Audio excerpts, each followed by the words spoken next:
The Smorgasbord Radio Show.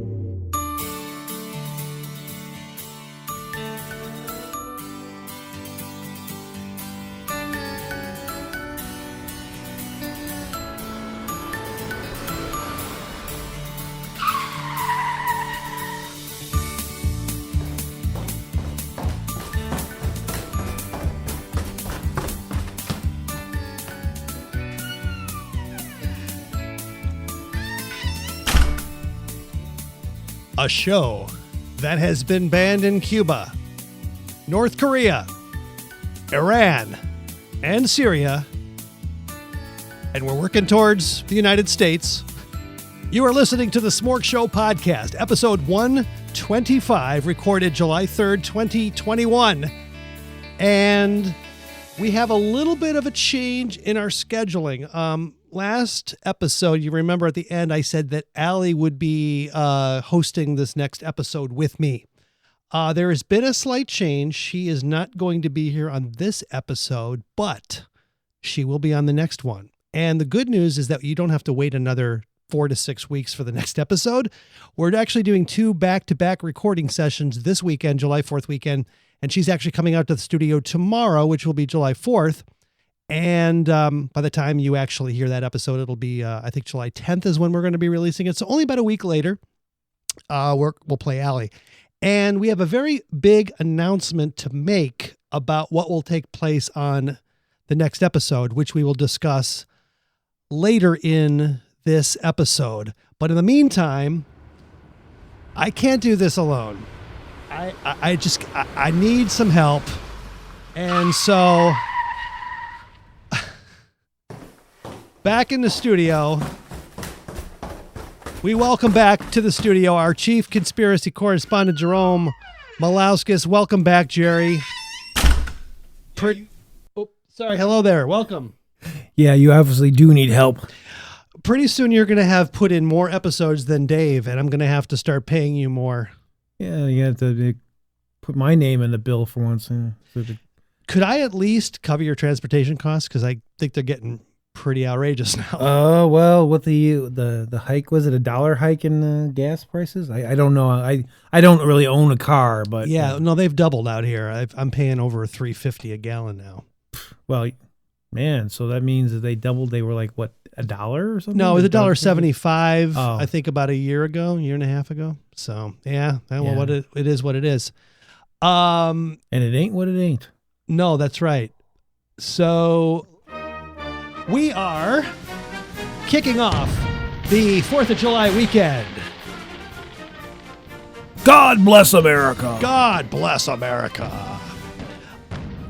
Now we're back actually through a miracle from God. This studio had some major technical issues, a major setback since you were here last, Jerry. Okay. We had a very bad storm here about 3 weeks ago. Okay. Actually 2 weeks ago. I think it was Father's Day weekend. So Sunday night I went to bed and I don't know, around 11 o'clock, there was a big storm and the power went out. Okay. And for about 2 hours, no power.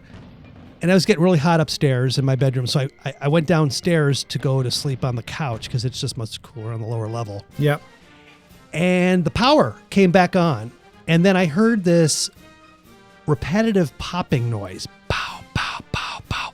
I'm like, what is that noise? I followed it to the studio and I came down and there were these pulsating noises coming from the speakers, like they were popping. And the mixer, the audio mixer was flashing. All the lights were flashing and it was just like pow, pow, pow, pow. Turns out totally fried. Power surge blew out the mixer. Oh, man. So I was on a frantic search for a replacement. So this is brand new. Actually, it's not brand new. I bought it on eBay, but they don't make this anymore. They had the brand new version, like version 3. And I was looking at this thing on like a YouTube video and I didn't want to deal with all of the configuration changes that I have to do. It's like, I finally got used to the old one. Mm-hmm. So I was on a mad, frantic search for a new mixer. Yeah. And I found one and I got it shipped out here in about a week and it got installed and I basically just did a transplant. Exactly all the same settings. Is it the same mixer? Yeah. Okay. No. Well, No, the broken one is out in the. No. I'm saying that as far as the brand. Oh yeah, and everything. It's the same model, everything. Yeah. Okay.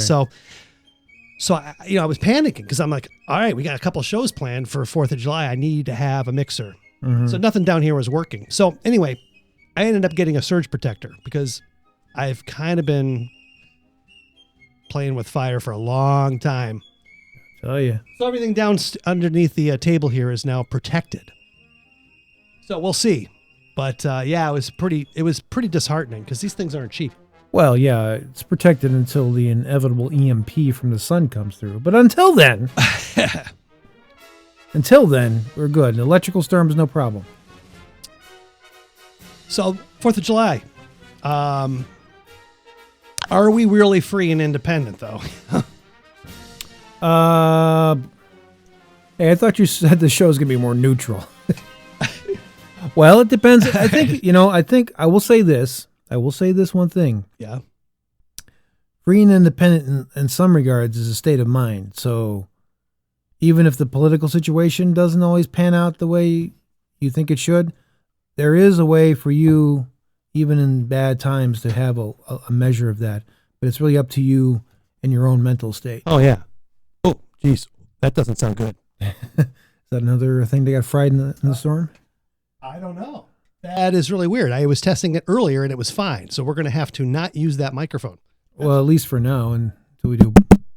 Yeah. Oh. I'm going to have to. It's one of those nice blue microphones, too. It's probably a loose connection somewhere. Yeah. I tested it out earlier. It's fine. So I don't know what. I'm going to have to stay over here now. Which I didn't want to do. Maybe during one of the features, I can rewire it or something and see what happens. Yeah, we'll see what happens. Well, I mean, we're sort of free. You obviously got out of the city for the weekend. Yeah, did you see that text I gave you? And it said I couldn't wait to make my visit out to Freedomville. Yeah, so how does it compare? So we reopened about a month ago, and it's almost back to normal out here. How is it in the city? Well, Chicago is where well, yeah, but not even just Chicago. You got to talk about the more closer suburbs. And I think you're seeing a lot of more openness. A lot of more. That's a well constructed sentence. I know what you meant. But yeah, there is more openness going on. But being out here and seeing how people are acting out here, it is definitely different. And compared to the city, the city is its own sort of environment and its own sort of mindset. Uh-huh. Which, and I hate to get into the political aspect of it, but it's definitely a lot more left-leaning. When you come out into the country, it's a little bit more moderate to right-leaning here. And so I think when we're talking about mask wearing, a lot of the mask wearing that is happening, I think, at this point is not even so much about fear of the virus or its variant, the new variant. It's more about kind of virtue signaling and saying who you're with, whatever. So if you're more on the Democratic side of things, and you have a president, and he's still wearing his mask a lot. So those people, which there are a lot more of those people in the city, you're going to see a lot more mask wearing, and you do. And it's kind of disheartening because you're seeing a lot of like teenagers, 20-somethings, people in their early 30s, and they're masked up like they were like your 80-year-old grandmother or something. And I saw that when I was picking you up from the train today, everybody getting off the train. Now, obviously, it's a federal mandate to have public transportation, still have it, but they were off the train for a good 2 minutes waiting for their ride to arrive to pick them up. Right. And they're still standing there by themselves. They're probably early 20s. Right. There's no need for them to be doing this. Well, they're not near anyone. I mean, that's the other thing, too, is that your social distance, you're not on a train anymore. You're kind of in an open environment, which is, I think they've said that if you're in kind of an open air environment, the transmission rate is going to be considerably less. So you really don't need to do it. So at this point, you're just saying, I'm just here. I'm going to follow the rules, and I'm going to be a good person in whatever way you think that being a good person is by wearing the mask. I think I was talking to you earlier about a guy I saw on the bus in the city. And I mean, if we're going to talk about stereotyping, like either the right side or left side, this guy was definitely a stereotype of the left side of things. He was on a train. No, it's a bus. I'm sorry. He was on a bus. and he was wearing this kind of strange beanie hat, and he was wearing pink shorts. I mean, like fluorescent pink shorts, like flamingo pink shorts. And he was his legs were tightly crossed. I think some women can't get as tightly crossed, their legs as tightly crossed as he had his. Oh. Full beard. Oh, that's a good look. It was a great look, and I can't remember. He was probably wearing some strange shoes. I love those full beards that are sticking out behind the mask. Oh yeah, and it's a crazy thing because you can see like they're not even like down by their chin. It's like they just did it to cover, Yeah. and then the beard is all and the chin is all hanging. Whatever. It's a very disturbing look. But anyway, this guy had that Like a Jack Dorsey beard. Did he have like a Jack Dorsey beard? Not quite that long, but yeah, it was still pretty scary. And I think he had I don't know if they were painted fingernails, and 2 masks. Oh yeah. The one mask wasn't good enough. No. The variant, it's going to come and kick your butt. Yeah, variant 50 times stronger. Supposedly. Well, that's the thing. So Illinois is back in phase 5. We live not too far from a town called Yorkville, and I think they've been kind of avoiding the whole lockdown to begin with, because even throughout last year, there were places that they seemed to be pretty fully open. Right. And they weren't really enforcing anything. And like the sheriff that would like frequent these businesses wouldn't enforce it. So Yorkville's been a little ahead of everybody else, but now it's clearly they're back in normal. Rebellious. So yeah, so Kim and I went out for our anniversary, 26 years. Cool. On Thursday, and we went to a new place out there, open air kind of environment, and very nice, very relaxed. But then we went next door to Dairy Queen to get a dilly bar because there's a dairy-free option now, and Kim, it was good for Kim. Went inside, they're all masked up because I think it's probably more of a corporate thing. But definitely stood out from the exception in Yorkville. Now, when you say masked up, are we talking about the people the people that are customers inside were masked up? Or no, just the employees. We were actually the only customers at that hour, so I can't speak for whether people were complying. They did have a sign up on the wall saying we're enforcing mask, compliance, whatever. They didn't. We walked in, we didn't. We're rebels. We went in without them. Well, as a good friend of mine, a good friend of both of us and of the show, Dave said that the kind of this move towards opening up and kind of rebelling against these mandates and everything is going to happen out in the outer parts of the area in Chicago. It's not going to happen in the city. It's going to happen in the suburbs and the further suburbs. Yeah. And places, more rural. And that's been happening because people in these areas, they don't like to be told what to do and how to think. Yeah. About their, how to carry on with their lives. So just in time for us to be all, back to normal, sort of, there's obviously this new scare of this Delta variant, and I don't want to go into it too much, but I found this interesting. There's a poll that came out from the Trafalgar polling firm showing that most Americans want no government action on the Delta variant of the CCP virus, a highly infectious mutation that some health experts predict will soon become the dominant strain in the U.S. Well, there already is, I think, the dominant strain over in Europe, so it was only be a matter of time before it came here. And I think the media will make a big hype about it. Yeah, they've already started. They've already started doing that little ticker tape thing with the counter of number of cases. It's like, oh, come on. Well, again, when this thing first started, it was about the number of deaths and the number of hospitalizations, especially the serious hospitalizations, which there were obviously enough there to have a concern. All right. But now the thing is, and this is actually was talked about earlier on when we just had the main original strain that we were dealing with. And they said that viruses in their life cycle, which is kind of a misnomer because they're not biologically alive, but in their to keep on, going, they will mutate. And when they mutate to these different variants, they're doing it so they can become a bit more communicable so that they can find more, because they need this to, I say survive, but for lack of a better term, we're just they keep on going. And so they have to do this mutation. So it's not, people are acting like this has never happened with viruses before. It's like, it's always happened. It's always happened. So back to the poll. Poll released this past Monday based on a representative sample of 1,101 Interesting number. likely general election voters, asked respondents about whether they think what the response should be as the Delta variant continues to spread in the country. A strong majority, 63%, said that government should take no action. And that with the widespread availability of the vaccines and treatments, individuals can make personal decisions on how to respond. Wow, that actually sounds like common sense. Yeah. We haven't had much of that in the past year.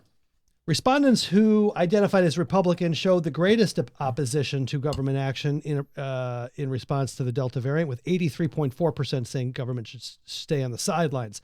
Democrat respondents, who in past polls have tended to favor stronger government measures in response to the CCP virus, were also mostly opposed, surprisingly, more than with 50.1%. So plurality. Of a sort. Yeah. Well, that's actually encouraging. Well, that's true, because at least it is over the 50% line. Yeah. And it could grow. It's not as polarized as I thought. I thought it would have been, if 83% of Republicans were favoring no government action, it's usually the exact opposite on the other side. Like 20 or 30% of the Democrats would just don't do anything. Right. And with the majority, 80 or 70% saying, oh, no government, more government. Yeah. So we'll see. Time will tell. And of course, we are approaching Allie's wedding in 2 months, and we're really hoping that things continue to stay where they are right now. Now, the good thing is that Allie's wedding is going to be outdoors, and they have a maximum capacity of 400. So even in the worst case with Illinois, when things were locked down in the height of it all, places were like at 50% capacity. And so that would get us to 200, and she's got well under 200 for the guest list. So, it's generally going to be fine. Now, if they go completely nuts, which is certainly not outside of their capabilities. No, I mean, we've learned that. Yeah, we've learned that this year, all bets are off. So there you go. So yeah, I didn't want to spend too much time on that today. Let's move into the next segment here. And I've got some really exciting news here. Phillip Donald has finally released his new hit single. And we're going to play it here for the first time. World debut. Now, we've also got his video on SmorgShow.com. It's also on YouTube, on our YouTube channel, Smorgasbord Radio, SmorgShow Podcast, whatever. You search it for it, and you can find it. But anyway, Phillip, we'll talk about this special announcement coming up, but I would like to play the new hit single. Now, I had to listen to it multiple times to really get the full, gist of what he was trying, his message. And he wrote the song during lockdown. He had a lot of inspiration. This is from his album, Break Loose, which started to be an album about his time in prison. And so, ironically, well, not ironically, what's the word I'm looking for? I don't know if coincidentally is the word I'm looking for either. It just so happened that after he got out of prison, we all went into this lockdown. And so he had another, it's a sense of isolation, a theme of isolation. It's almost a concept album on the levels of, Dark Side of the Moon and The Who, the Tommy. It's on that level, this concept album. So, wow. Yeah. So his next hit single, and I'm going to give you the lyrics, Jerry. You can follow along when I play the song. It's called Uber Friend. Sure. And I guess it's all about his time ordering in from Uber Eats and all those home delivery foods services. By the way, I never did any of that when we were doing any part of the lockdown. You never did? No. Let's cook my own food, or I went and picked up something. I wanted to get out of the house. Sure.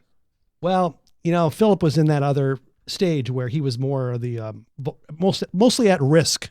Oh, that's true. Due to his, his substantial girth. That's a good way of putting it. So here's the lyrics. We're going to play this, and we're going to come back and we're going to analyze it. Okay, so this is the Smorgasbord Radio Show, SmorgShow Podcast.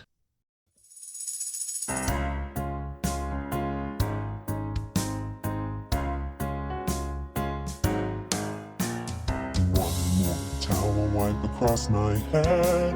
I'll tell you what's going down. Got my glucose meter and my stretch pins too. I open Uber Eats and go to town. I place my order and I hit submit and check the wait time. 45 minutes. I track his route on GPS. There's no sprints on my window glass.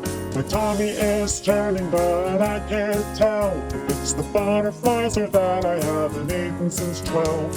He's got my food in hand. Here comes my Uber friend. A pepperoni pizza and a side of hot wings. A chimichanga dinner with chips. It won't be long before my buddy arrives and my hearty feast meets my lips. I check my order status to see if it's time, but it's been a minute, and my stomach is whining. I track his route on GPS. There's no sprints on the window glass. My tummy is turning, but I can't tell if it's the butterflies or that I haven't eaten since 12. He's got my food in hand. Here comes my Uber friend.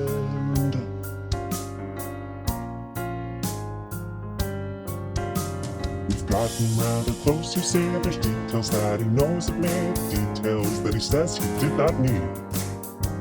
But he fills my every need, bringing dinner, that's the deal. He's lucky that it's me he feeds with what I order. You should see the fees. I track his route on GPS. There's no sprints on the window glass. My tummy is turning, but I can't tell if it's the butterflies or that I haven't eaten since 12. He's got my food in hand. You think that he's Superman? He's bringing soup and bread. Here comes my Uber friend. It's my Uber friend.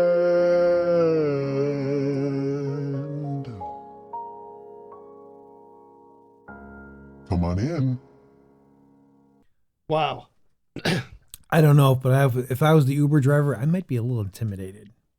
That's great. I think he could get a deal with Uber Eats with that. I think they could make a jingle out of that. That's true. Maybe it would get so popular. You know, he could be the next, like how you had Jared for the Subway. Exactly. But he'd be like the Jared for Uber Eats. He has the look I think that they would want. Yeah. But then again, I think about what happened to Jared Fogle for Subway, and maybe not. Maybe not. Wow, I think that's going to be a hit. So it's catchy. There's no doubt about it. It's been going through my head all day. I've been whistling it. Yeah, it is catchy. Okay, I don't know what else to say about that. I have to play this, and we're going to come back and we're going to reveal the special announcement of what's going to be happening on the next episode. We'll be right back. Can't wait. All of your favorite Phillip Donald classics in one exclusive collection. Phillip Donald has been loved by millions. And now, we proudly offer the most beautiful recordings ever made by Phillip Donald. Classics such as Be My Valentine, Be my Valentine. Grandma's Ghosts, A little problems. April Fool's It's Day, underwear. Under that is caviar. It's Your Birthday, Go choking on the cake. and don't forget about Philip's sentimental ballads. Revenge Time, Need some duct tape to make the Shut Your Face, was you talk to me. Such a Good Ugly Thing, I really put this. You're such a good ugly thing. Such a Good Ugly Thing, Phillip Donald's debut album, now available in stores. Phillip Donald, Such a Good Ugly Thing, available on classic vinyl for $6.99, vintage cassette tape for $7.99, and nostalgic 8-track for $9.99. Oh yeah. That was his promo for the first album. Yeah. I like the announcer at the end. Yeah. Yeah. So the big announcement. So we, for the first time since, I guess, episode 100 technically, but more like 2012, Phillip will actually be in the studio. Now we're going to have to make some arrangements, Widen accommodations, to make sure he can fit through the door. I don't know how to delicately say that, but he will be here. Allie and I will be doing an exclusive interview with Phillip as he launches his promotional tour for the new album. So I am looking forward to that. If you have any questions that you would like us to ask Phillip, please feel free to send them to feedback@smorgshowpodcast.com. So next week, you will hear the new interview. Now, since we're on a Phillip theme, I dug this classic up, a very rare one. This is his live performance of Such a Good Ugly Thing when he was on stage at the Barn Show for our 30th anniversary, the Chris and Dave show, when we were out at the Barn on episode 82. Phillip Donald, large on stage. This is his album, this song, title track from his first album, Such a Good Ugly Thing. His live performance was just fantastic, Jerry. I mean, you had to see it. So here it is. SmorgShow Podcast. We'll come back and we will be entering a new phase of the show. Oh, no, actually, no. We have something else before we go into our final segment. Sorry, I'm just kind of rambling. I noticed that. That's what the drinks do.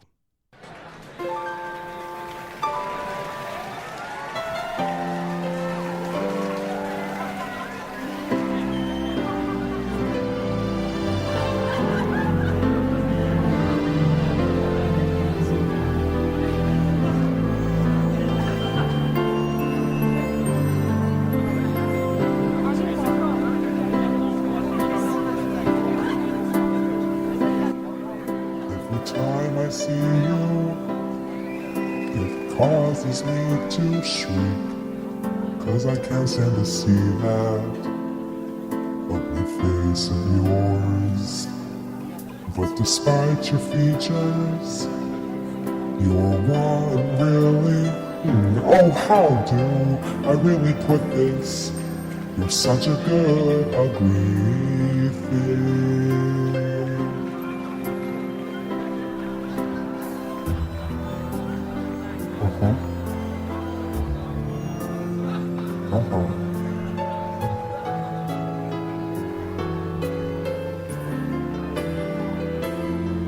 Oh yeah, such a good, ugly thing. You always give me scares, and every night you appear in the nightmares that you give me. Oh, you're such a good, ugly thing. I guess you're not that bad, 'cause you're always there to hold on to my hand with your claws. Such a good, ugly thing.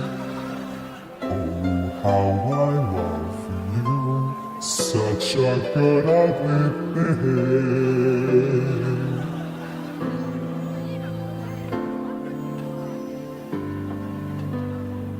Oh yeah. Thank you, Chicago. Such emotion. Such stage presence. Yeah, I think he took up half the stage. They put the stage on him. Okay.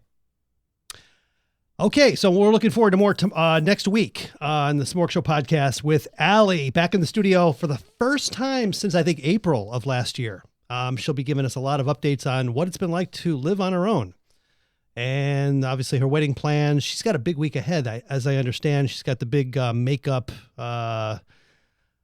tryout or whatever you call it, trial. She's got her bachelorette party. She's got her shower next Saturday. We've got lots of family coming in this weekend from all over the country. So we've been doing a lot of home improvements and cleanup and yard work and stuff to prepare for the extended family. Speaking of which, Jerry, I was going to give you a hard time about this, but I learned before the show. So far you have an RSVP to the wedding, and I noticed you mentioned that you never got the invitation. No, so I'm sorry about that. I had an address of yours from at least 2 years ago. Yeah. So would you like to register right now? Sure. Why don't we do that? And of course, I don't want to put out the address for everybody. I'd appreciate that. No, not yours. The website for the registering. Oh, okay. Yeah. This is kind of cool now. That in the old days, you'd send out the invitations and you'd have the return envelope in the envelope, and you'd have to say yes or no, and then you'd have to go to the mailbox, and generally there was a postage already paid, but you don't have to do that anymore. There's like on the invitation, which you'll see when you finally get, because we will send you one. I appreciate that. We've only got, I think, 2 left, Allie said. You'll get one, hopefully this week. There's a spot that you RSVP now, and apparently you just go on a website and you can do it. So I'm on the website now. There's an RSVP section, and you can type in your name. So I'm going to put in your name. Malauskas. How you spell it? Malauska. Is that 1 S or 2 S's at the end? Ha ha ha. Sorry. Hey, there you go. You're on the guest list. Look at that. That joke is older than you almost. I invented that joke. I know. Sorry. Here we go. Will attend or will not attend?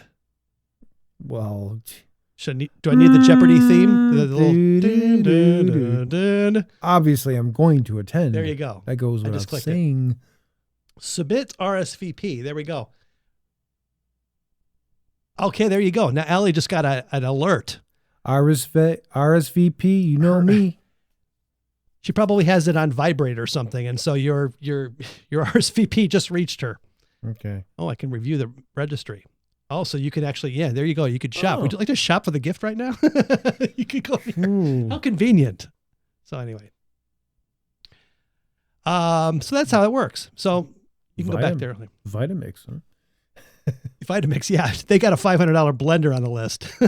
Hoping that one of the grandparents will pick that one up for them. I don't know. Now there's stuff in there for every budget and every which I appreciate. Right, and I appreciate that. Though I mean, it's good taste. It looks like the wooden spoons are still there. Stirring spoons. You can. Okay. Ouch. I'm just kidding. Ouch. I'm just kidding. Yeah. Okay, so we have another feature here, and we will be back here in just a minute. Where is it? Here we go.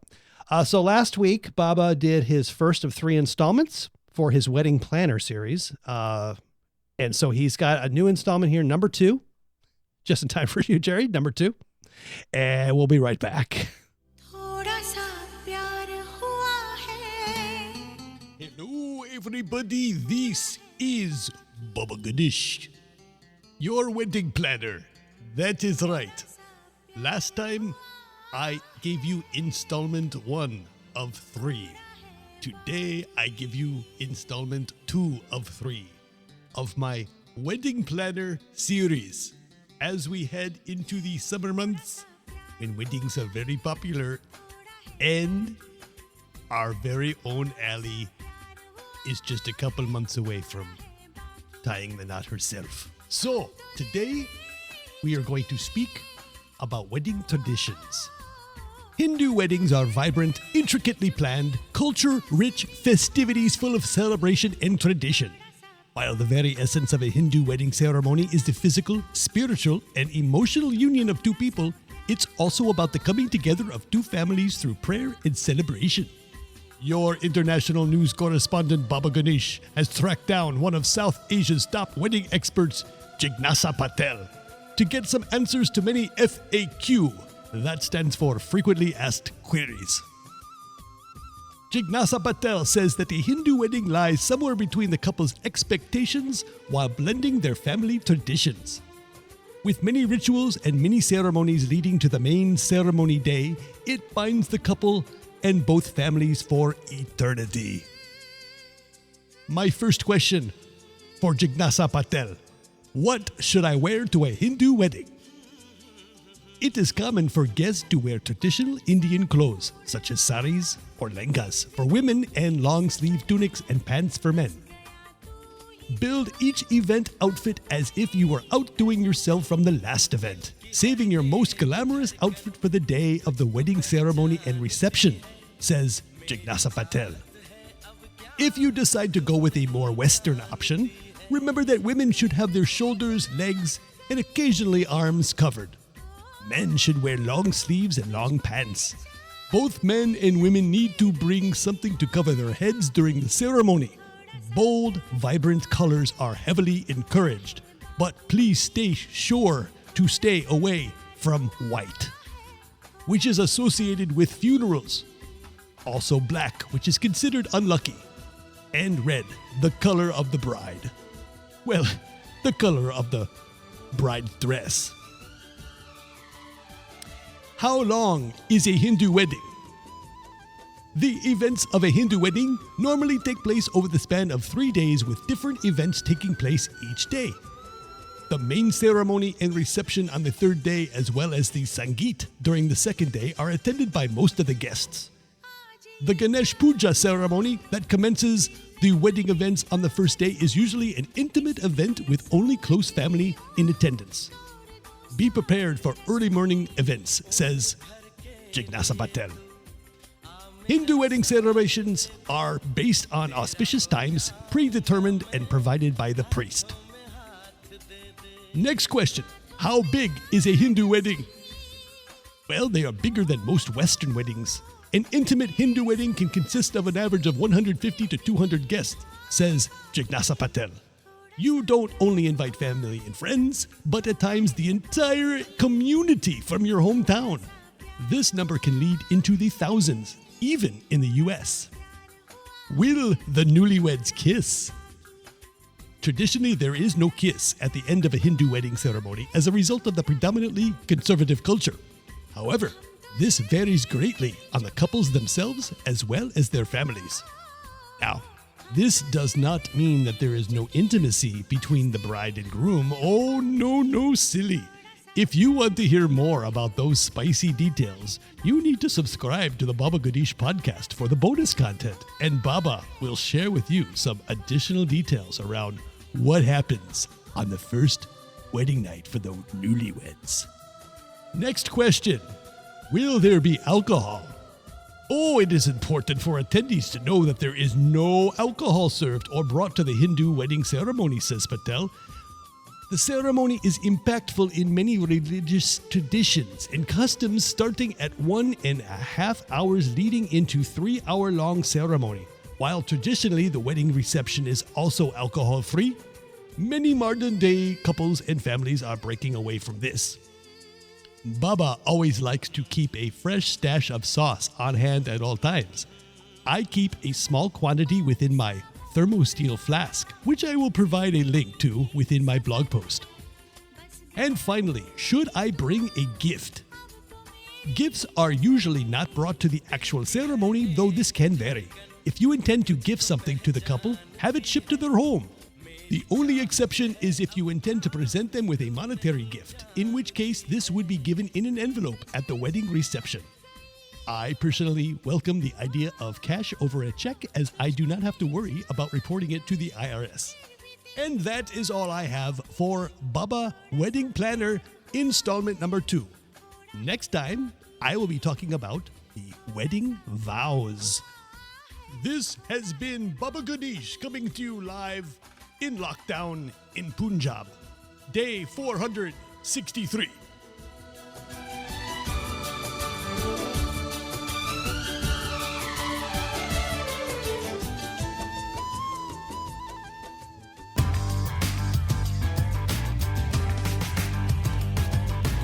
You're listening to the SmorgShow podcast.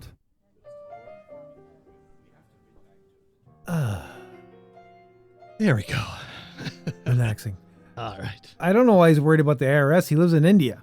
I think they have an IRS there, don't they? Well, I guess probably.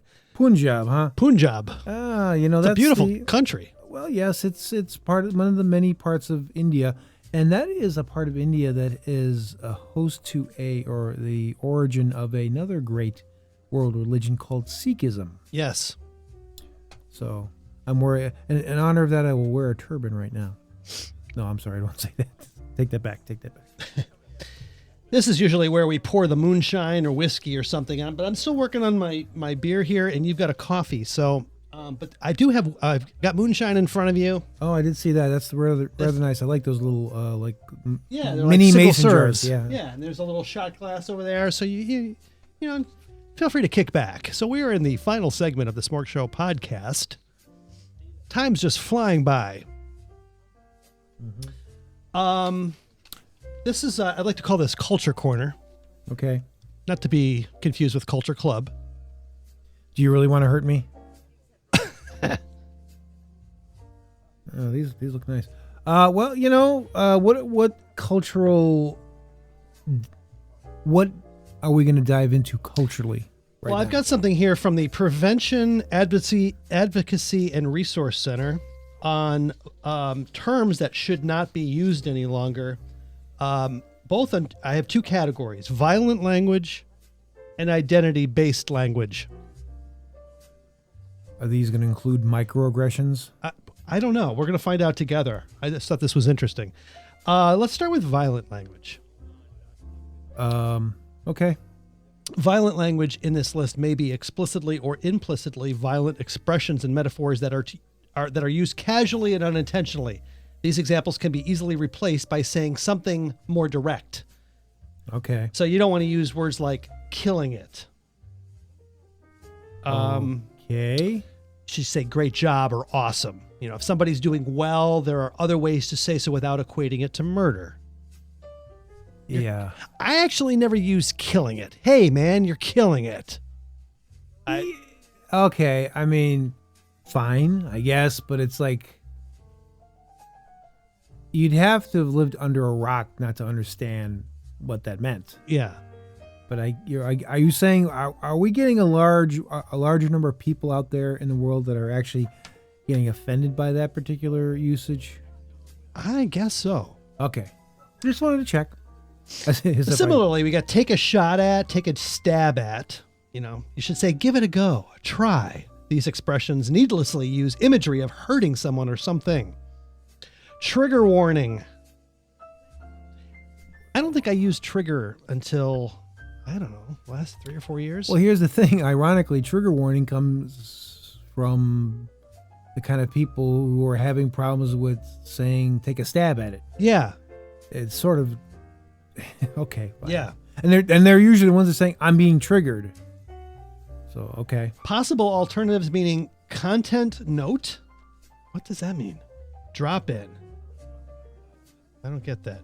The word trigger has connotations or connections to guns for many people. And of course, we all know guns are evil. Evil. Terrible. We can give the same heads up using language less connected to violence. Rule of thumb. Now, what is wrong with that? You should be saying general rule. This expression allegedly comes from an old British law allowing men to beat their wives with sticks no wider than their thumb. The person who says that, are they going to... They're not thinking that. And nobody even equates it. They don't say, oh, I heard that term. That means that's an old British law. Yeah. You know, that the thumb wide stick there that you can beat your wife with. Yeah. Terrible. Okay. I actually thought it was like some sort of weird like measurement thing that they did years and years ago. And it's like, well, as long as it's about a thumb's worth, we're good. I mean, that's what I thought it was. I know. That's one of those terms that I've said. I know what it means, but I never really thought literally like rule of thumb. What does that really mean? I know it probably has origins back to something that I'm not aware of, but we just use it to say, hey, as a general rule. So I guess we're supposed to be saying that. Well, I still don't even understand what you're supposed to say besides trigger warning. I mean, just like trigger. I don't get that. Content note. I don't drop in. That doesn't make any sense at all. It's like we just say general warning. Just say that then. Content note or content warning. Content note. No, that content. I don't know. I mean, you know, but and the thing is, in regards to things having kind of violent connotations historically, then I guess we wouldn't want to, like, you know, some of these children's rhymes. Pocket full of posy. What's that one?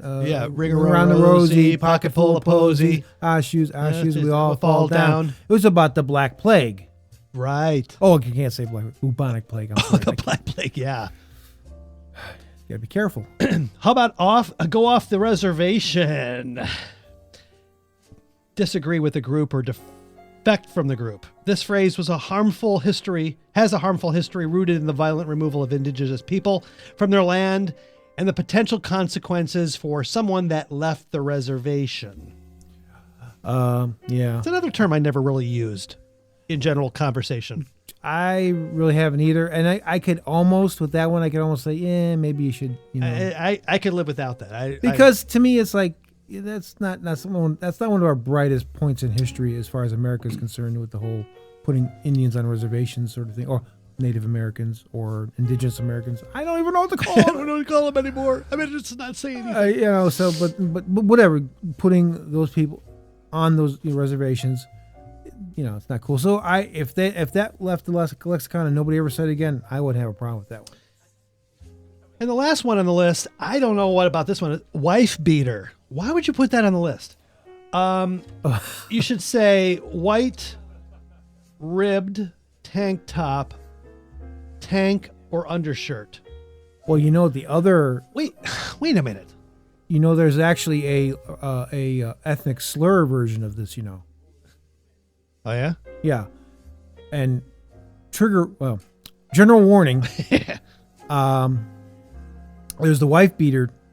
It's basically that, like, the sleeveless T-shirt that kind of has a scoop neck. Yeah. That guys wear usually under a regular shirt. Your grandfather probably wore it. I used to call him a Dago tee, but that's exactly what I was going to say. That the Dago tee. But see, I'm Italian. I don't get offended by that. Well, I guess I couldn't have said. I had to make the warning because I'm not Italian. So. Yeah, I'm okay with it. Whatever. Yeah. This trivializes relationship violence. Okay, fine. The next list I have here is, I think this is more interesting, the identity-based language.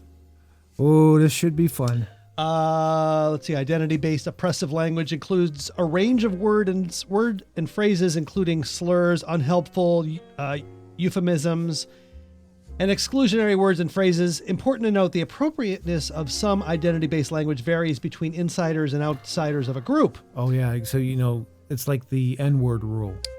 Right. Words that may be offensive for an outsider to say might be acceptable within the group. Acceptably used by a member of that group. If you aren't sure if you should say a word or phrase someone has used to describe themselves or their community, ask or do some research to learn more. So I'm in a conversation, I'm out in public, I get stumped. I don't know what should I say this? What am I going to do? Phone a friend? Google? What do I do? Yeah, do some research. That's right. Google's your friend. We just kind of touched that with the description of the T-shirt, calling it the Dago tee, right. And it's like, well, hey man, I'm Italian, I'm offended by that. It's like, oh, I didn't mean to. Gender exclusive language, you guys, ladies and gentlemen. Well, okay. Well, the thing is, the strangest thing about when you actually hear the term "you guys," it's usually mostly girls that say it. I mean, young women or girls say it, right? You almost never hear. I mean, they do occasionally, but it's not as prevalent as you hear with young women. No. Well, those who identify as young women, I should say. Instead, you should be saying y'all. So we're all from the South now? Folks, friends, loved ones, people. Oh, by the way, when you say folks, remember to spell it F-O-L-X. That's what they got here. They wrote it down. They said folks, the traditional folks, and then or folks. First of all, if I'm going to say it, it doesn't matter. Am I like air writing it out? Yeah, like, I'm writing it. Folks. Who says folks? The people who are folks. The people who are offended by these phrases, I guess, is what we're talking about. Yeah. So these examples either lump all people under masculine language, of course, is an absolute no-no. Or within the gender binary. Well, I mean, it's male toxicity. Yeah. Male toxicity. I mean, don't you know about that? Come on. Policeman, congressman, etc. Alderman. Alderman, police officer, congressperson. You should be Well, I mean, freshman, first-year student. Oh, he or she is a first-year student.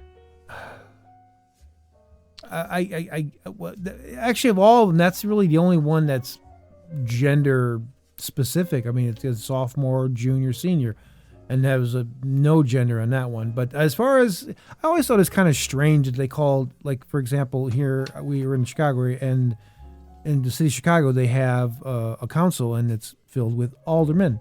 Now, here's the thing. Obviously, they're not all men. So, but they're still calling the women in that position aldermen. So, I think it's kind of a smarter, not for PC reasons, but it would be smart to say aldermen, alderwoman.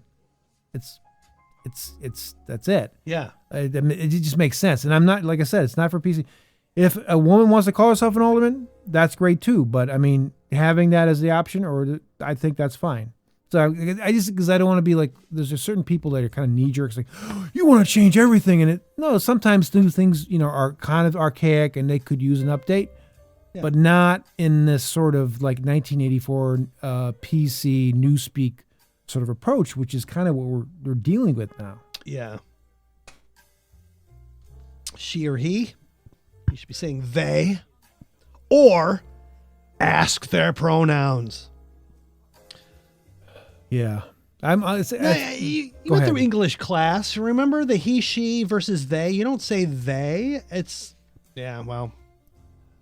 Yeah, well, of course, when we went to English class, that was the Dark Ages. That's right. We're more enlightened now. That's right. So remember that. Interesting. Oppressive language, African American. That's oppressive? Apparently so, according to this article. No, I thought that was a way to... I mean, when did African Americans start to become the replacement for the traditional terms of black? Or black American, white American. I mean, I don't go around and ask people, say, call me European American, okay, please, huh?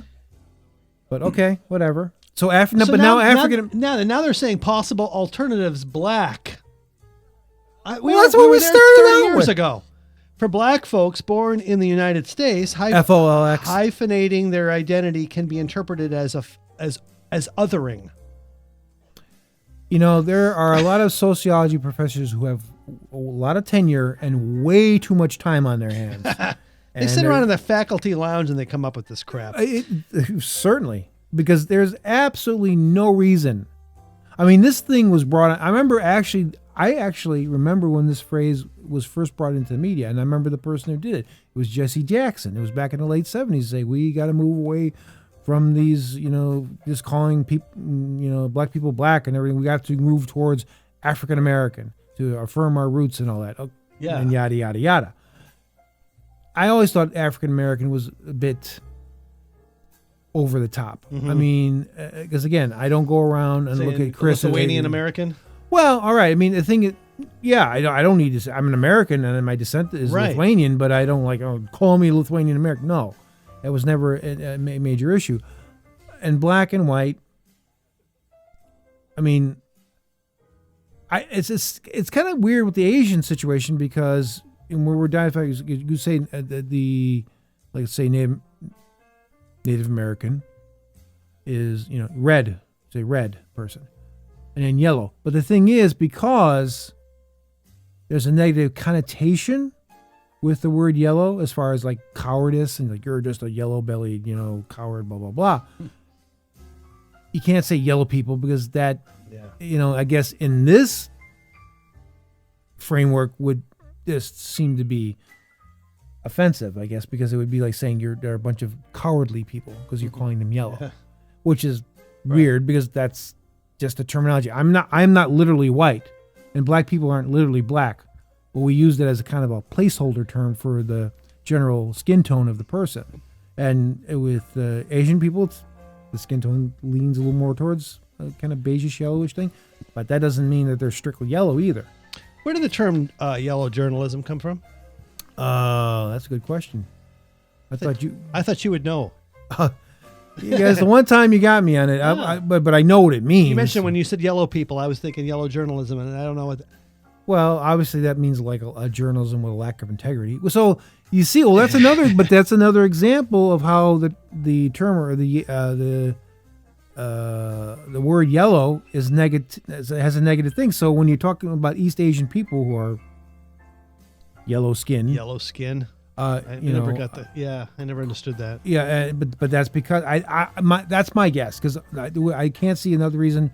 Is if it's just a descriptor like red or black or brown or white, like Indian people, they're brown. South American, a lot of South American people, brown. But I don't think saying they're brown, if somebody's a brown person, that is necessarily should be considered offensive. Yeah. But now we went to African Americans, so we'd be less offensive. Now they're going. Yeah, they want to go back. And it's like, you're just playing games with our brains, man. You're just messing with us. And they're saying possible alternatives for African American black with a capital B. Well, again, if I'm speaking this, I guess, yeah. So, some folks, I don't know if that's folks or folks, do prefer to use African American, particularly in connection to their ancestral roots, while others may identify with other ethnicities. We recommend using black as a default. Who's recommending? This is Brandeis University. I thought it was Brandeis. Brandeis. Yeah, exactly. Brandeis was a nice.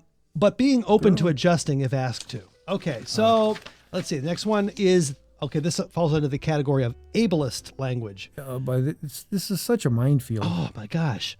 Crazy, insane, wild, lame. Wow. You should be saying that's bananas. What? Instead of crazy? That's bananas. Well, that's insane, uncool, disappointing. That is a big swipe against the fruit community. And as someone who... As a banana, I am offended.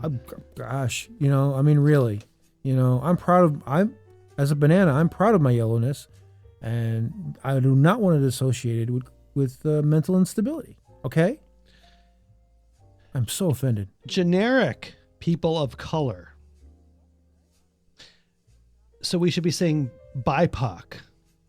Black, Indigenous, and people of color. Well, you actually showed me one of your internal emails from work, and they were using that term. And it's like, really? I know. First of all, I'm still trying to understand the huge difference between people of color and colored people. Yeah. It's basically the same words. Exactly.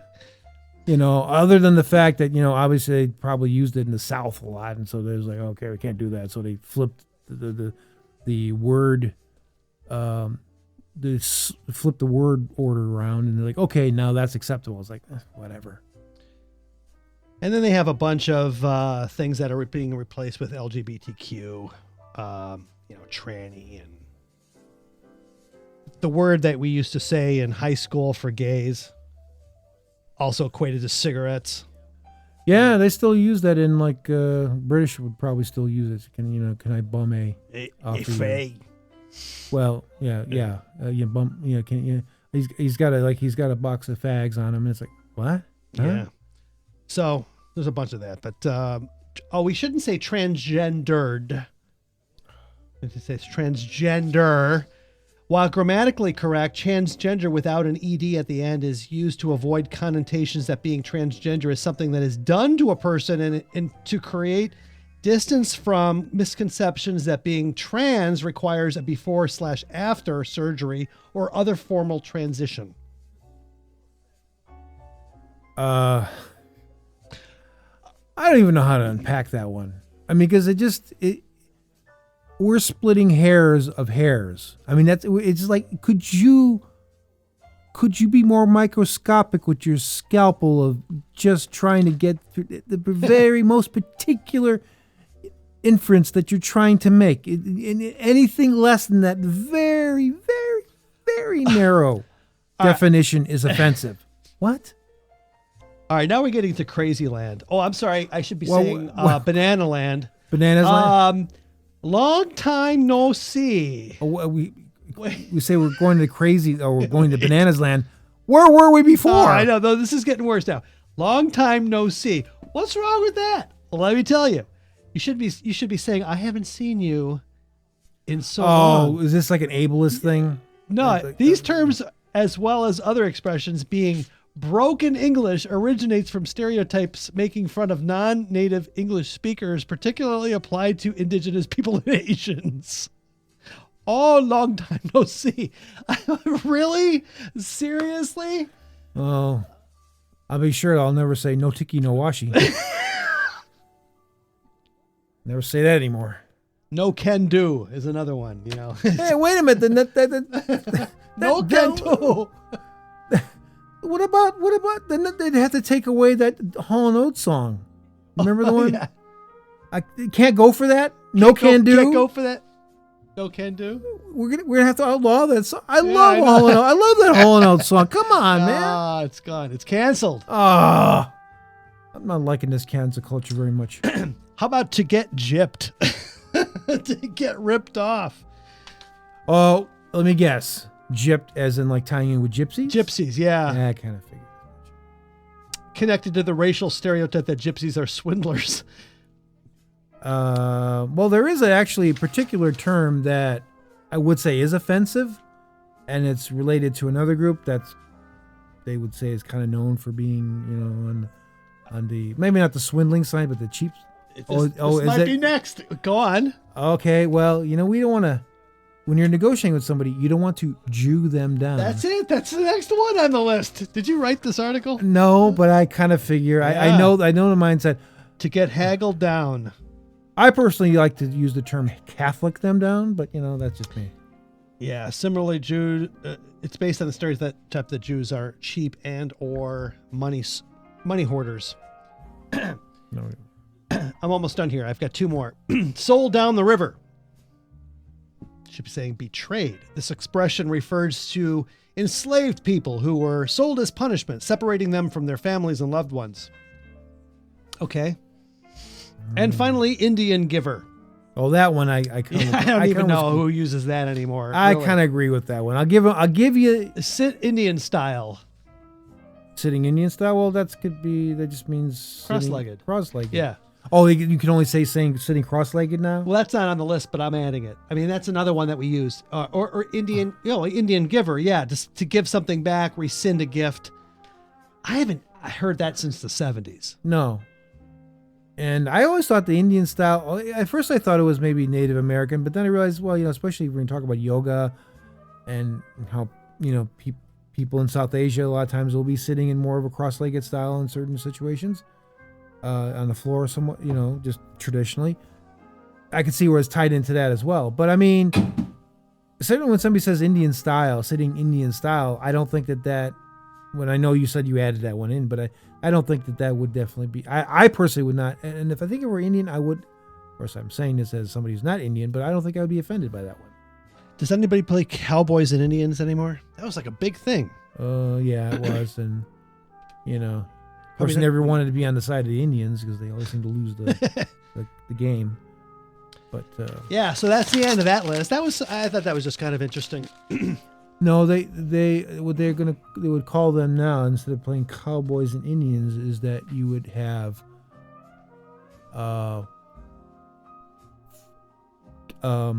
cattle ranch workers and indigenous peoples. Yes, that's right, cattle ranch. Or something like that. Thank you, Doc Severinson. Okay, so next, a little lighter. So good news, Jerry. Oh, no, actually, it's not good news. We don't talk about vaccinations here and who's vaccinated, who's not, but Springsteen he's back on Broadway, and he's allowing guests who are vaccinated to attend his show. Now, there was some controversy here because a couple weeks ago when he made the announcement, he said that only those with FDA-approved vaccines would be allowed.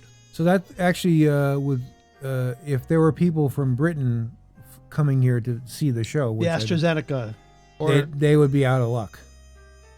Exactly. So they reversed that. Well, I guess let me just read this. Following amended New York State guidelines, Springsteen on Broadway has announced that the production is now permitted to welcome guests who are fully vaccinated with an FDA or who approved vaccine. Oh, okay. So So this announcement comes after a recent controversy that arose when the production announced it would only allow patrons who are vaccinated with a U.S. approved vaccine, including Pfizer, Moderna, and Johnson & Johnson. This excluded those who received the AstraZeneca Oxford vaccine, which we'll talk about in a minute here, because that's, I think, the one that Clapton got, which has not been approved for U.S. use, but is popular in Canada and the U.K. and other countries. So Steve Van Zandt has tweeted, "Happy ending for the fans." not really if they're not vaccinated. So Springsteen is basically saying, screw everybody off. If you're not vaccinated, I don't want to have anything to do with you. Well, I mean, I've parted ways, and as someone who grew up as a pretty intense Bruce Springsteen fan. You were before anybody else I knew. Yeah. And everybody was into Zeppelin and Ozzy and everything, and you were holding on to Springsteen. Springsteen. And then, of course, Born in the USA took off, and everybody was into him then. And you were it's so old news at this point. Oh, yeah. I was actually starting to get sick of that album once it was hitting. But the point is, I mean, I've been kind of fading out with him, but I mean, I always held going back to his like earliest days, 70s, early 80s. That output, it held something for me. But just listening to him lately, not only with this, but that lame Jeep commercial that happened during the Super Bowl. Yeah. Horrible. I mean, I just see him as so disingenuous. Maybe the Springsteen that existed back in the 70s and into the 80s was a more genuine person, and he just became super jaded in Hollywood, a Hollywood person. But I think I've heard that he was actually kind of into himself even back in those days. So from my perspective, I'm kind of done with these rock stars, these pop stars who think that they're somehow cut above the rest of us. Yeah, there's quite a bit of my CD collection. I just want to start throwing it out. I just have no desire to go back to them anymore, really. And I've grown tired of it. Yeah, well, hey, Goodwill, you get a nice big donation. I know. But I mean, it is sad. I mean, I'm looking at my CD collection over on the wall. It makes a good visual, but I don't listen to half of it anymore. Yeah. Well, tell me what you don't want. I'll take it home with me.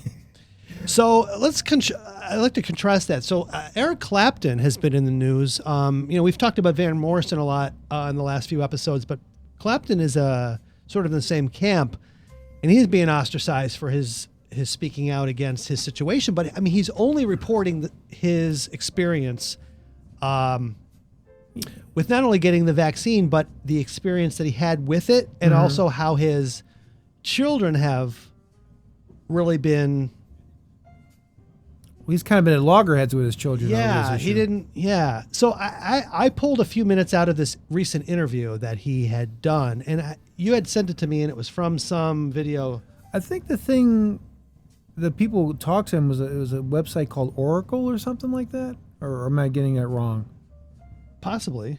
But yeah, they did a sit-down interview. But I don't think you could get it on YouTube. You had to go to some alternatives like Odyssey or BitChute or something to get the actual interview, because I think because of YouTube's like thing about talking about COVID and everything, they're really stringent.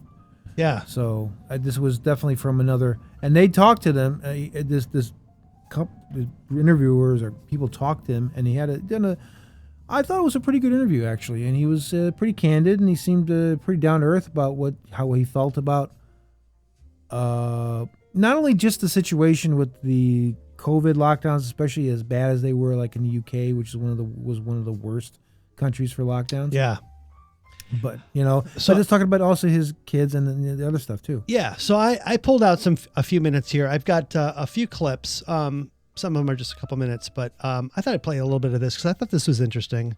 So let's play this, and we'll just comment after each segment. Right? Okay. We could begin with Brexit, and which is.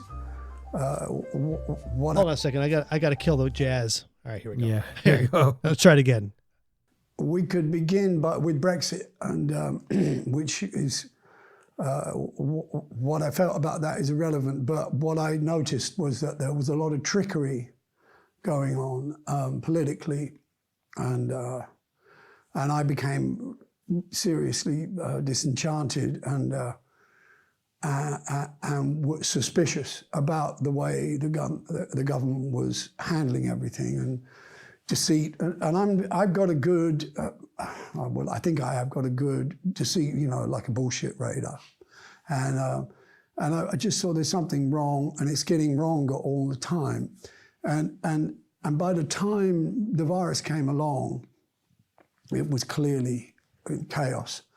And there were some really dodgy people that I thought were running the country. So when that started, I didn't really know, like any of us probably, what was going to happen next. But I did manage to see some, when the earliest part of the lockdown was going on, I saw some alternative data, which was sent to me on YouTube, a guy called Ivor Cummings, who was showing really what could be happening. And it was, I liked his delivery because it was slightly mocking, but it wasn't aggressive. It was just, this is more like it, So believe what you will kind of thing. And from that, I discovered some other people who were offering alternative solutions to what was going to happen, what was happening, what was going to happen. Yeah. Yeah. Well, that actually, I was going to mention, well, before we went into the talk, the segment there, that he was kind of noticing the political landscape starting to change even before the lockdown, which is kind of what I was going to talk about.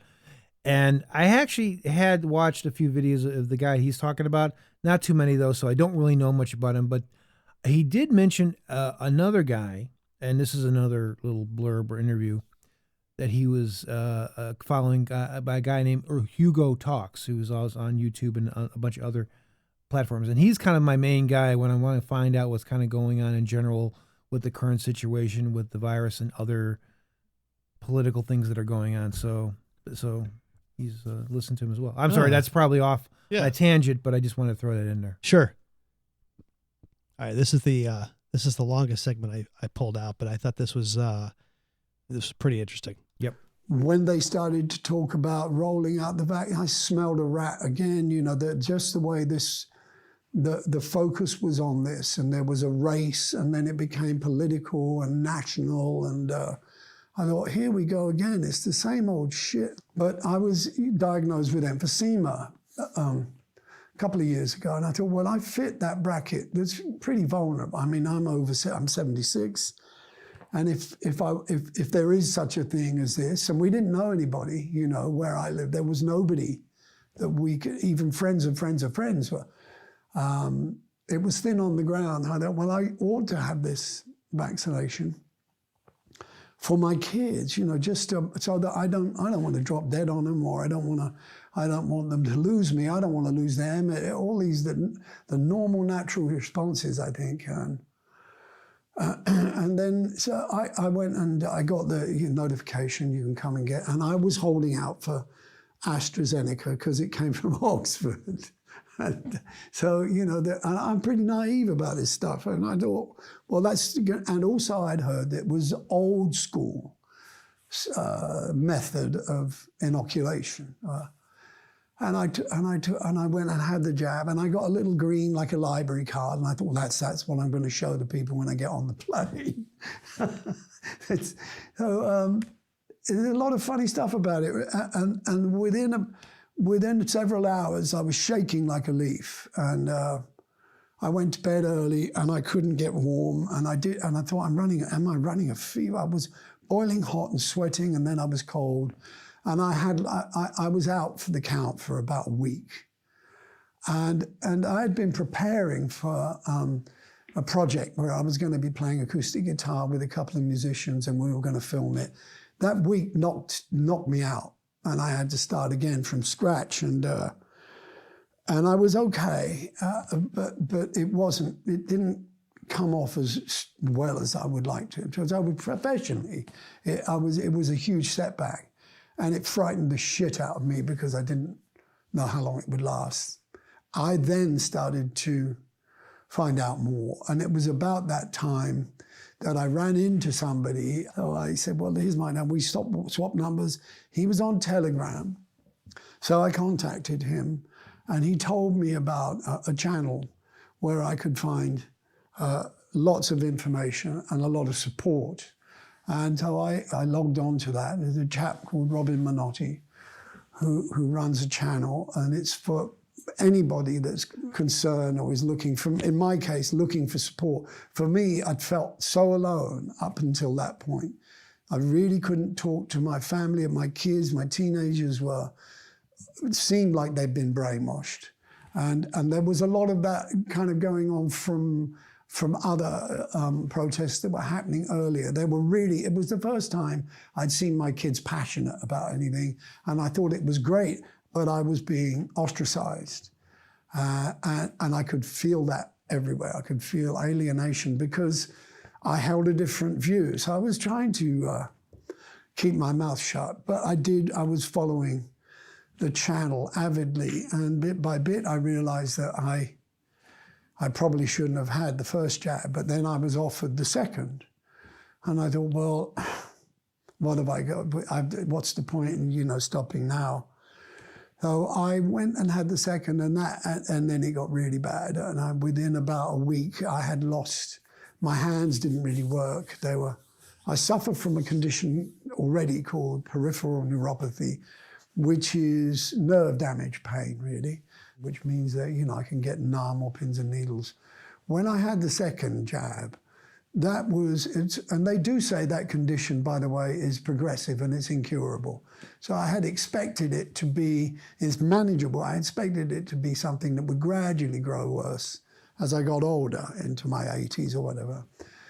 But always, I could get some ice pack or whatever, it would be fine. This ramped up from, on a scale of 10, say, from 3 to 8 or 9. Agony and chronic pain is not, when you know that nothing will work, there's no medication you can take that will help, is very, very frightening. And the worst thing is you don't know when it's going to wear off or when it's going to go away. So that was... that was what frightened me the most, medically, health-wise. Yeah. Oh, by the way, you're definitely going to have to put a language warning on this one because of his. Oh yeah, Eric's little potty mouth. Yeah, we don't usually have foul language on this show.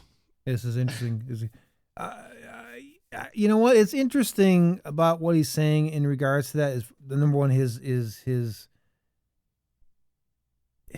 sort of his isolation on feeling the way he felt, and how his kids reacted to this whole situation, and him using the term brainwashed, I thought was a very interesting choice of words, and personally I would say kind of apt. Mm-hmm. But yeah, I'm a CCC, so what do you expect? Yeah, Chief Conspiracy. That was the bulk of it, but just a couple of residual kind of final clips here, just real quick. What happened with me and Van was he sent me some songs, and I recorded one called Stand and Deliver. When that came out in America, it came off his website, really. That's what the flack I got, I didn't understand.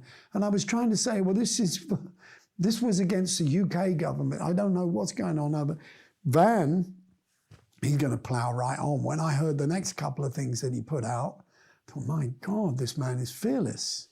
And I would love to be fearless, but I'm not. I'm really, I've caught this anxiety syndrome. I have it bad, and I don't have it as bad as I had maybe 2 or 3 weeks ago when I was devoutly following the 6 o'clock and the 10 o'clock news or talk radio, or trying to find someone who's speaking a language that I can identify with. But now I've stopped watching TV. Very smart man. Yeah. Yeah. So Van had put out like 3 songs, and then in addition to the one he sent to Clapton to record. So yeah. Now of course Van's getting all the backlash with his latest album, which doesn't even have any of those songs on there, but he still has that sort of that messaging. Well, I think the thing is, it used to be you could have a back and forth of opinions, but now it's consensus and consensus only that's acceptable. Yeah, I know. I can't think of any musicians who are outside of those two that are actually speaking out against anything. No, actually, you get it like on the other one with Bruce Springsteen and Dave Grohl, where it's like, no, you better get jabbed up, man. You can't even see us. Don't even come near us unless you're full of vaccine.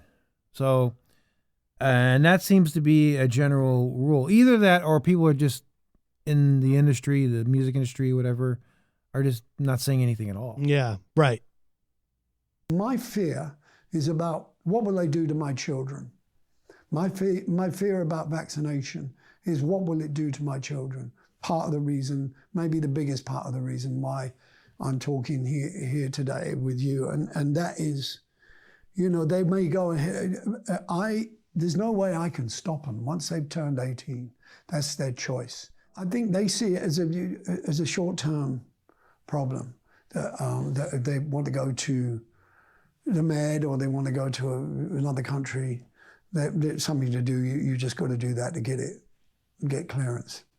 I don't think they, to talk to my daughters about they may not be able to have kids, they don't probably care. At that point in time in your life, it's not an issue. Oh, that's one of the risks I take by doing this is that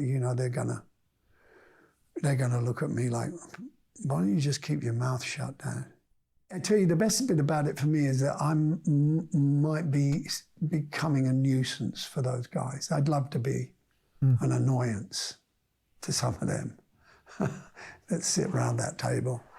That would give me tremendous satisfaction. But my greatest fear is what will happen to my kids. I don't want to lose their trust and love,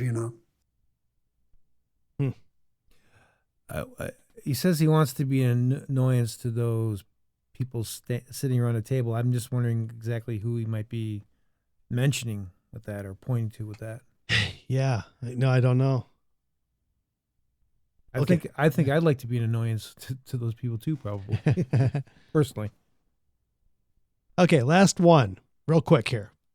The trick they got together with the propaganda was making it so that you're responsible for other people's lives.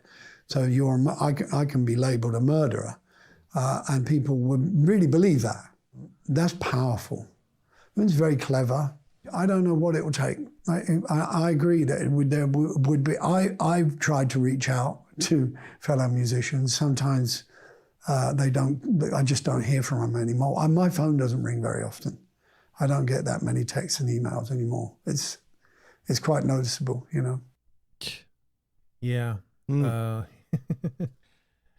think we had just mentioned it about like how people are not making a stance anymore in entertainment, except the approved stance. Yeah. I guess if they're not speaking out for or against it, they're probably against it and they just don't want to speak up. Well, because there's the fallout. I mean, look at what's going on with Eric Clapton and the kind of fallout he's dealing with. Yeah. All right, so closing out the show, I had two more features, and actually next to last one, there's not really a lot to say about it. You see this UFO report? It's a non-entity. It means nothing. They were just going, oh my God, they're going to disclose something. The government's never going to disclose anything that it knows it can't handle. They're not going to put something out there. Yeah, we know aliens are living over here. They're doing this and that, and they can attack us. They're not going to say anything like that. It says this long-awaited report. Government can't explain 143 of the 144 mysterious flying objects. Blames limited data. Yeah, I mean, the one that they were able to identify was a deflated balloon of some sort. A big nothing sandwich. A big nothing sandwich. Which reminds me of the dramatic reading that you had a few years ago. I don't know if you remember this. I dug this up from the archives. I mean, this is the bowels of the archives. So that means it stinks. Here we go. Remember this? We know now that in the early years of the 20th century, this world was being watched closely by intelligences greater than man's and yet as mortal as his own. We know now that as human beings busied themselves about their various concerns, they were scrutinized and studied, perhaps as narrowly as a man with a microscope might scrutinize the transient creatures that swarm and multiply in a drop of water. With infinite complacence, people went to and fro over the earth about their little affairs, serene in the assurance of their dominion over this small spinning fragment of solar driftwood, which by chance or design man has inherited out of the dark mystery of time and space. Yet across an immense ethereal gulf, minds that to our minds are as ours are to the beasts in the jungle, intellects vast, cool, and unsympathetic, regarded this earth with envious eyes, and slowly and surely drew their plans against us. In the 39th year of the 20th century came the Great Disillusionment. It was near the end of October. Business was better. The war scare was over. More men were back at work. Sales were picking up. On this particular evening, October 30th, the Crosley service estimated that 32 million people were listening in on radios. That was the production that was never to be. It's a shame. I realized it was going to be one massive project that I just didn't have the energy for. War of the Worlds. I had always dreamed of doing that episode, that reenactment of that radio play, but That is very, that's very ambitious to do. So there's a lot of dialogue in that. It would require you to do most of the reading, and I wanted you to come off more of like a Simon Bar Sinister. Yes, or I don't get that, underdog. Well, you didn't really tell me at the time. We know now. Yeah, I don't know, but I thought I sounded rather posh. Actually. Yeah, no, you did fantastic reading. Fantastic. Okay, so finally, the last thing I have here is this new. Look forward to this thing. Yeah, have you heard of this new Karen horror movie? It's like some sort of a thriller by Coke Daniels, set to air on BET. Star Taryn Manning plays the lead role of Karen, a racist, entitled white woman in the South who terrorizes her new black neighbors. And this trailer is just awful. This has got to be one of the worst trailers I've ever seen. I thought it was a parody. Apparently it's not. No, but by the way, as a white cisgendered male in this society right now, I'm kind of a little glad that our white sisters are taking some of the guff instead of just I know, really, the heat is off of us a little bit. Yeah. I think it's a 2-minute trailer. If you haven't checked it out on YouTube, you can check it out. I don't know when it's actually going to air. I don't think they have a release date. I'm hoping they well, actually, no, I'm hoping they move forward with it. I'd like to kind of see. It's actually. Well, I'd love to see the fallout from this sort of thing. Yeah. So I don't know. I guess we'll play it and react as we see it. Let's just watch it together and just comment along the way. All right. So let's get through the intro here. All right. We'll try to describe what's going on here. This is a long way from East Point. Baby, you just gotta give it a chance.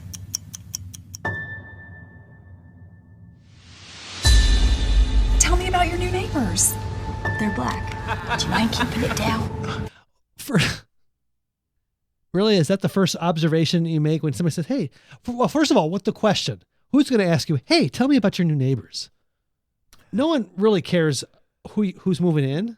That's one thing. And number, you might mention in the course of the conversation that they're black. Because we're going back to that phrase now. We're not doing African American anymore. Until she's racist because she was going automatically to black and not calling him African American. But I don't know. I'm getting confused. I don't even know what's proper. Yeah. Yes, but I was. Tell me about your new neighbors. Yeah, and that's the first thing you say is about the race. Oh, they're black. Yeah, no, No, it doesn't. Does this exist anywhere, really? Well, okay, maybe somewhere, but it's probably. She's a stand-in for all white people right here. I mean, they're trying to portray this is like what we talk about. I guess so. I guess that's what the narrative is nowadays, and I think it's a very hurtful one, especially when we were trying to heal these divisions. But there seems to be somebody who's very invested in us ripping them open again. Yeah. So we'll continue. They're black. Do you mind keeping it down? If you don't comply, I'll tell the manager. Okay, so they're sitting in a restaurant, and she sees this black man sitting at the table next to her, and he's laughing, loudly. And she looks over at him and says, "Can you kind of keep it down? I'm going to call the manager." So, well, that's what Karens do. But really, a manager of a restaurant is going to come by. That gentleman over there is laughing too loud, and he's actually going to go over to a black man and say, "Hey, this person over here thinks you're laughing too loud." Is anybody going to really take that up?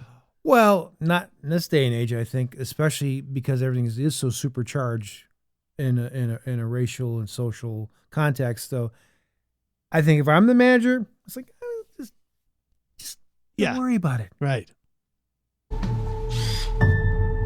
Okay, so she's putting up security cameras around her house. I am Karen Drexler. I'm your neighbor.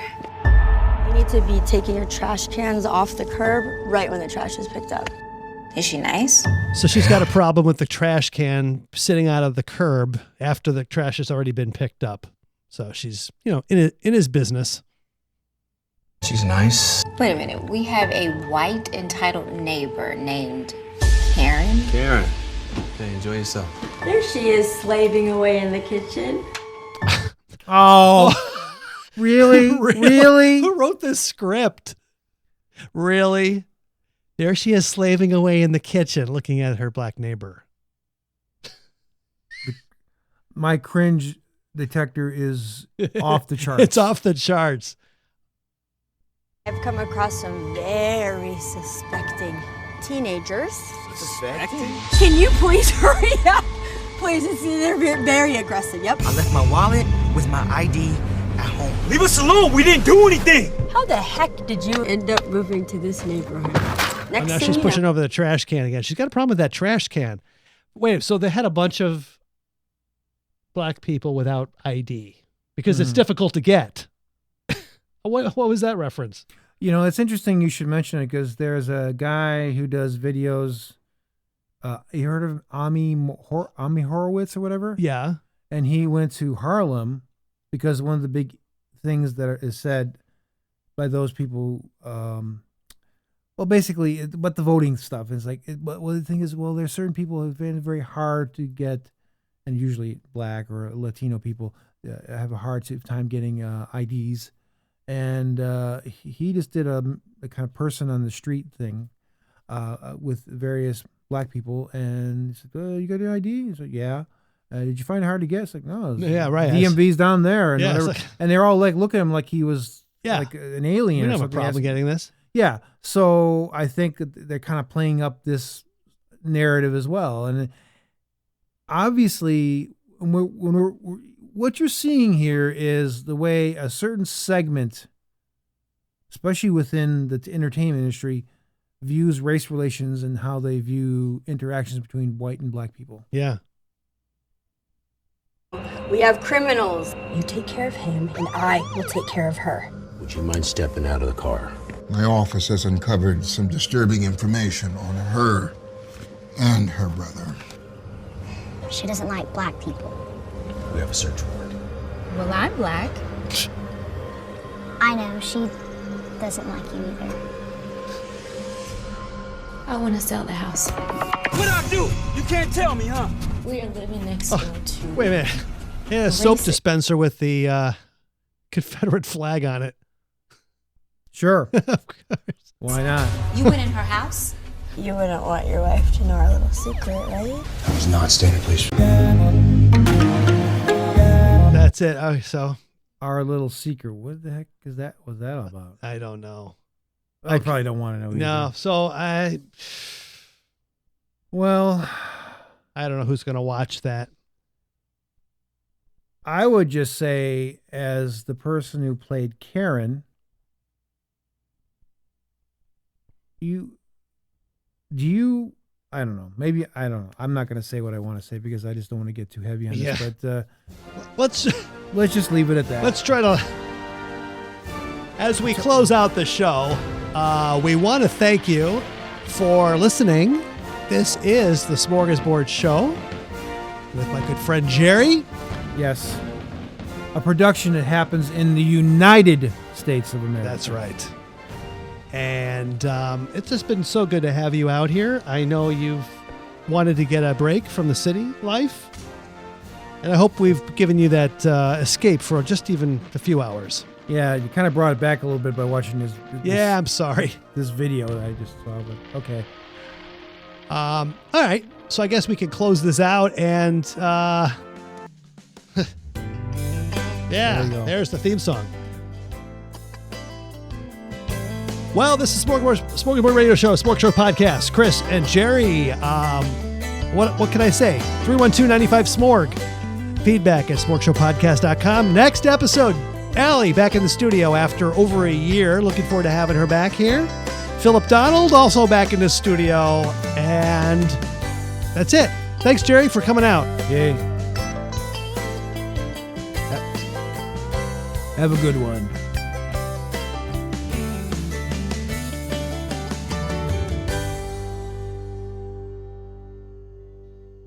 Is it necessary to put a guy through all that torture and bullshit?